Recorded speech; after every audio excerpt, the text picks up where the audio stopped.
There is something called the golden hour in neurosurgery, and that's within that first hour for an acute neurologic deficit. If you can get to somebody, you can make a huge difference.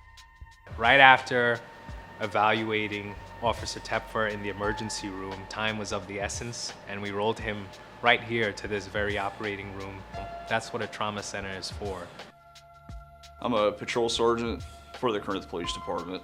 Married 12 years, I've got 2 kids. So I injured myself in the gym, came home that night, woke up the next morning, walking into the bathroom, passed out, hit my head on the floor. My wife found me, and I was transported by Aubrey Fire Department to Medical City Denton. He was losing consciousness quickly, and we started seeing signs of brainstem herniation.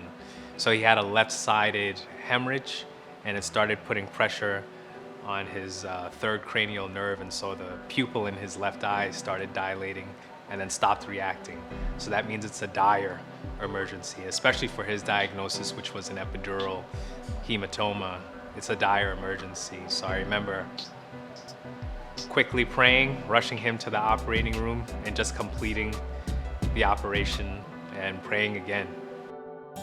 My care at Medical City Denton was, bar none, it was the best care I feel like I could have possibly had.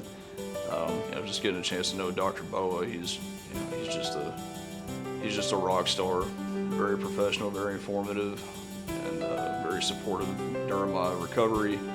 With 49 staples in my head post-surgery. A couple of weeks later, those came out, and the recovery has been great. As far as trauma centers, the catchment area for Medical City Denton almost goes all the way up to Norman, Oklahoma. So you have a long stretch of people who can have traumatic injuries. It's been sorely needed on this side of the DFW, on this side of the Metroplex. The emergency of the call was that he was, rapidly losing consciousness. For any reason, if, we got to him casually, he may not be alive today.